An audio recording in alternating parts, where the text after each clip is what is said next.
സ്പെയിനിലെ മധ്യധരണ്യാഴി തീരത്തുള്ള സൂര്യ തേജസ്സാർന്ന രത്നമെന്നാണ് വലൻസിയയെ വിശേഷിപ്പിക്കാറുള്ളത്. പ്രാചീന ചരിത്രം തുടിക്കുന്ന ഇടങ്ങൾ, വാസ്തുവിദ്യാ വിസ്മയങ്ങൾ, ചരിത്രത്തിൽ നിന്ന് ഭാവിയിലേക്ക് പ്രോജ്വലമാകുന്ന നിർമ്മിതികൾ, ഉല്ലാസഭരിതരായ ജനങ്ങൾ, വിനോദം, ഭക്ഷണം, ഫാഷൻ എന്നുവേണ്ട ആധുനികതയുടെ മുഖമുദ്രയുള്ള നഗരം വലൻസിയ.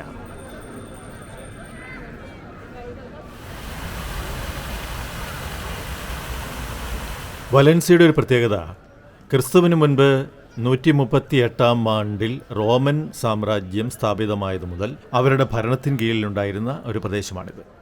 മാഡ്രിഡും ബാഴ്സലോണയും കഴിഞ്ഞാൽ സ്പെയിനിലെ ഏറ്റവും കൂടുതൽ ജനസംഖ്യയുള്ള ഏറ്റവും വലിയ നഗരമാണ് വലൻസിയ. ഏതാണ്ട് 8 ലക്ഷത്തിലധികം ആളുകൾ നിവസിക്കുന്ന ഒരു പ്രദേശമാണിത്. ഇതിനടുത്ത് ഒരു പ്രധാനപ്പെട്ട തുറമുഖമുണ്ട്.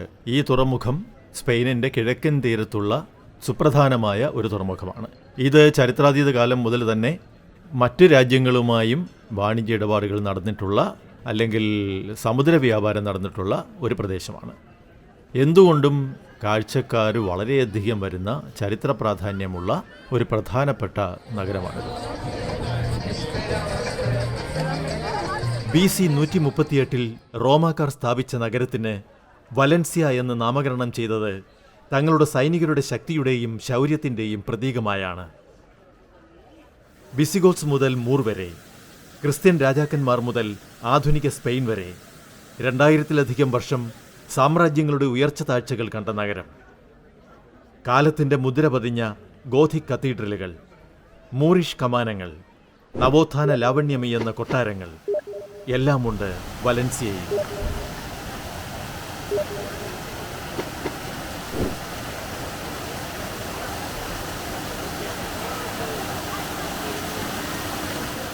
ചരിത്രത്തിൻ്റെ തടവുകാരല്ല വലൻസിയക്കാർ.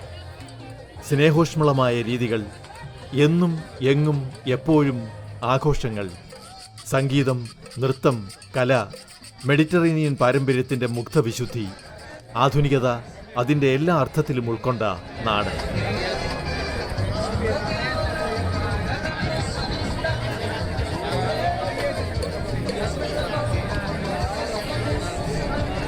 സിൽക്ക് എക്സ്ചേഞ്ച് എന്ന ലോഡ്ജ ദ ലാസെദ ഗോഥിക് ശൈലിയിലുള്ള ഈ മനോഹര മന്ദിരം ഭരണനിർവഹണ കേന്ദ്രമാണ്. വലൻസിയയിലെ പ്രധാന ആകർഷണ കേന്ദ്രം. സിൽക്ക് എക്സ്ചേഞ്ച് എന്ന ഈ കെട്ടിടത്തിലായിരുന്നു 14-ാം നൂറ്റാണ്ടിൽ പട്ട്, എണ്ണ, കാർഷിക വിഭവങ്ങൾ എന്നിവ വിപണനം ചെയ്തിരുന്നത്. 1482-നും 1533-നും ഇടയിൽ പണി കഴിപ്പിച്ച ലോഡ്ജ ദ ലാസെദ ഇന്ന് യുനെസ്കോ ലോക പൈതൃക സ്ഥാനമായി പ്രഖ്യാപിച്ച് സംരക്ഷിച്ചു വരുന്നു. വലൻസിയ കത്തീഡ്രൽ, മെട്രോപൊളിറ്റൻ കത്തീഡ്രൽ എന്നും basilica of the assumption of our lady of Valencia എന്നുമൊക്കെ അറിയപ്പെടുന്ന കത്തോലിക്ക പള്ളി അതിപുരാതനമാണെങ്കിലും കൂടുതൽ ഭാഗവും 13-ാം നൂറ്റാണ്ടിലും 15-ാം നൂറ്റാണ്ടിനും ഇടയിൽ നിർമ്മിച്ചതാണ്.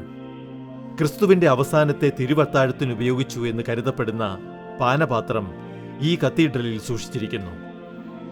ഇറ്റാലിയൻ നവോത്ഥാന കലാകാരന്മാരായ ഫ്രാൻസിസ്കോ പഗാനോ, പവാലോ ഡാ സാൻ ലിയോ കാഡിയോ എന്നിവരുടേതുൾപ്പെടെ ലോകപ്രശസ്ത ചിത്രകാരന്മാരുടെ രചനകൾ കൊണ്ട് കത്തീഡ്രൽ അലങ്കരിച്ചിരിക്കുന്നു.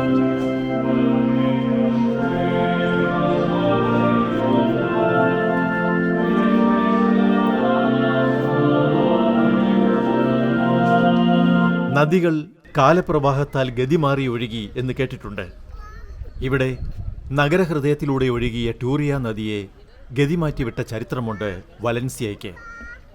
ടൂറിയ നദി വലൻസിയയെ വെള്ളപ്പൊക്കത്തിൽ മുക്കിക്കൊന്നുകൊണ്ടിരുന്നപ്പോൾ നഗരവാസികൾ അതിനെ 9 കിലോമീറ്റർ വഴിതിരിച്ചുവിട്ടു. ജലമൊഴിഞ്ഞ നദീതടം ഇന്ന് ടൂറിയ ഗാർഡനാണ്.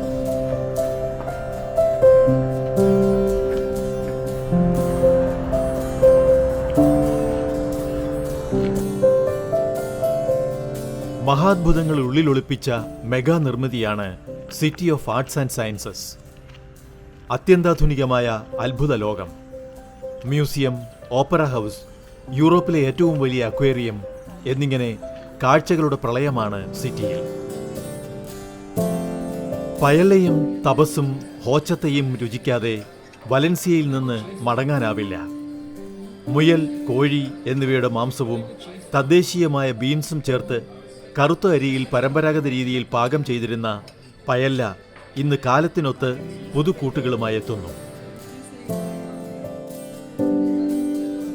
തീറ്റയ്ക്കും കുടിക്കുമുള്ള ഉപദംശമായി ചെറുപാത്രങ്ങളിൽ വിളമ്പുന്നു തപസ്. ടൈഗർ നട്ടുകൊണ്ടുണ്ടാക്കിയ ഹോച്ചത്തെയും ചേർന്നാൽ സ്പെയിനിലെ ദേശീയ തീറ്റ കൂടി സമ്പൂർണമായി. ആഴ്ചയറുതിയിൽ മവറോസ ബീച്ച് നൃത്തവും സംഗീതവും കൊണ്ട് നിറയും.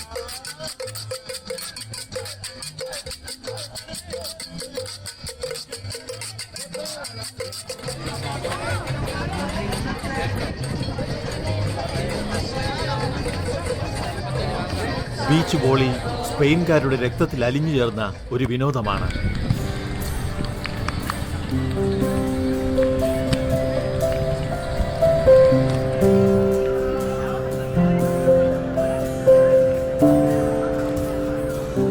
സൂര്യാസ്തമയത്തോടെ വലൻസിയ കൂടുതൽ സജീവമാവുകയാണ്. നഗരം ഉറങ്ങാറേയില്ല എന്ന് തോന്നും. ഫ്ലെമിംഗോ നൃത്തം മുതൽ പുരപ്പുറത്തെ ബാറും സതിരും. മാർച്ച് മാസമായാൽ തെരുവുകളിൽ തീവെട്ടിയും മാനം മുട്ടുന്ന പ്രകാശഭരിതമായ ഫ്ലോട്ടുകളും കലാപ്രകടനങ്ങളും. വൈരുദ്ധ്യങ്ങളുടെ വൈവിധ്യമാർന്ന നഗരമാണ് വലൻസിയ. റോമാക്കാലം മുതൽ ഇന്നോളം എന്നും നവീകരിച്ചുകൊണ്ടിരിക്കുന്ന നഗരം. യൂറോപ്പിലെ നാളത്തെ നഗരമെന്നാണ് വലൻസിയ വിശേഷിപ്പിക്കപ്പെടുന്നത്.